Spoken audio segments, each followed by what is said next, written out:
Janmashtami special উইকে আমি আপনাদের সাথে তাল দিয়ে তৈরি অনেকগুলি রেসিপি শেয়ার করব। সেগুলো প্রত্যেক দিন আপনারা দেখতে পাবেন।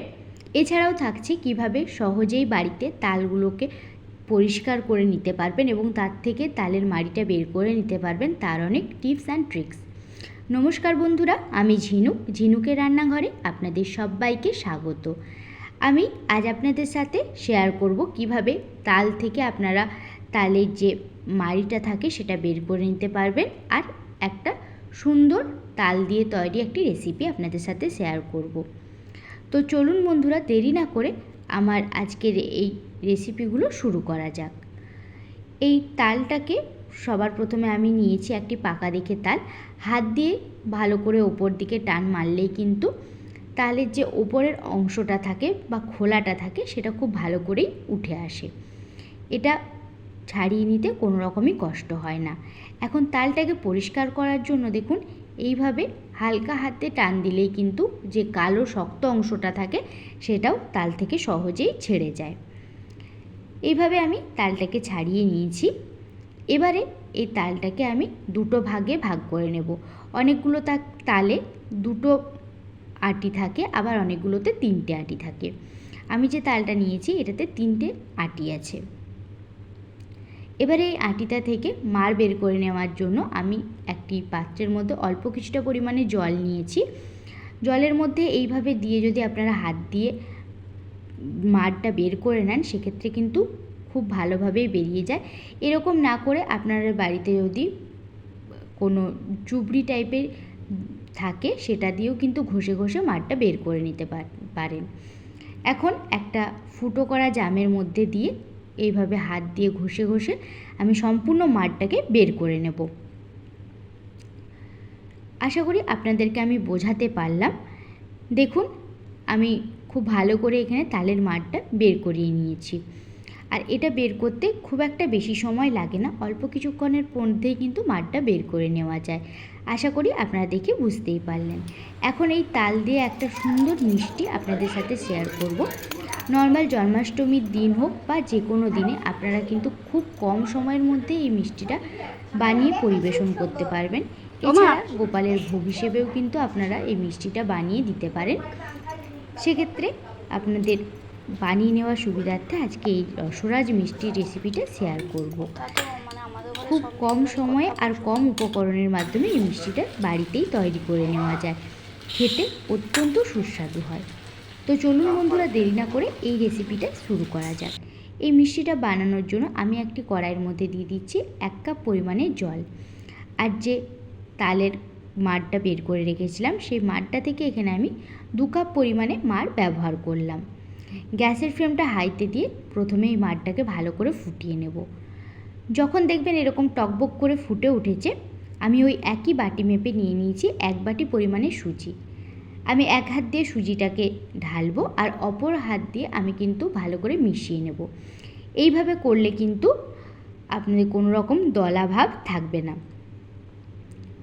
অল্প কিছুক্ষণ সময় নিয়ে ভালো করে মিশিয়ে নেবেন, গ্যাসের ফ্লেমটা মিডিয়াম আর হাইতে রেখে। দেখুন বেশ কিছুক্ষণ সময় ধরে আমি এটাকে মিশিয়ে নিয়েছি। আর সুজি যেহেতু খুব তাড়াতাড়ি জল টেনে নেয়, তাই অল্প কিছুক্ষণের মধ্যেই কিন্তু এইভাবে শক্ত একটা মণ্ড তৈরি হয়ে যায়। এই মণ্ডটা তৈরি হয়ে গেলে আমি এটাকে ঠান্ডা হওয়ার জন্য রেখে দিচ্ছি। অপরদিকে মিষ্টি বানানোর জন্য আমি একটি চিনির শিরা তৈরি করে নিচ্ছি। তার জন্য নিয়ে নিচ্ছি 1 কাপ পরিমাণে চিনি আর 1 কাপ পরিমাণে জল। এবারে ভালো করে ফুটিয়ে নেব। এই চিনির শিরাটা কোনো তারযুক্ত হওয়ার প্রয়োজন হয় না, মোটামুটি চিনিটা গুলে যাবে আর ভালো করে ফুটে উঠবে, তাহলেই কিন্তু চিনির শিরাটা একদমই তৈরি হয়ে যায়। এটাকে বাটিতে ঢেলে ঠান্ডা করে নিচ্ছি। অপরদিকে যে সুজি আর তাল দিয়ে যে মণ্ডটা বানিয়ে রেখেছিলাম সেটাও ঠান্ডা হয়ে গেছে। সেটা দিয়ে সুন্দর এরকম একটি মিষ্টি কিভাবে তৈরি করে নেবেন চলুন আপনাদের সাথে শেয়ার করি। সবার প্রথমে হাতের মধ্যে মাখিয়ে নিন কিছুটা পরিমাণে সাদা তেল। তেলটা মাখিয়ে নিলে কিন্তু হাতের মধ্যে আর জড়ে যাবে না। এবারে ভালো করে হাত দিয়ে ঘেঁষে অল্প মেখে নিচ্ছি। এখান থেকে অল্প কিছুটা পরিমাণে মণ্ড আমি কেটে নিলাম। 2 হাত দিয়ে খুব ভালো করে গোল করে একটা মিষ্টির আকারে গড়ে নিচ্ছি। আপনারা যে যেরকম শেপ দেওয়ার ইচ্ছে সেরকমই দিয়ে দিতে পারেন। দেখতে কিন্তু খুবই ভালো লাগে আর খেতে তো অনবদ্য স্বাদেরই হয়।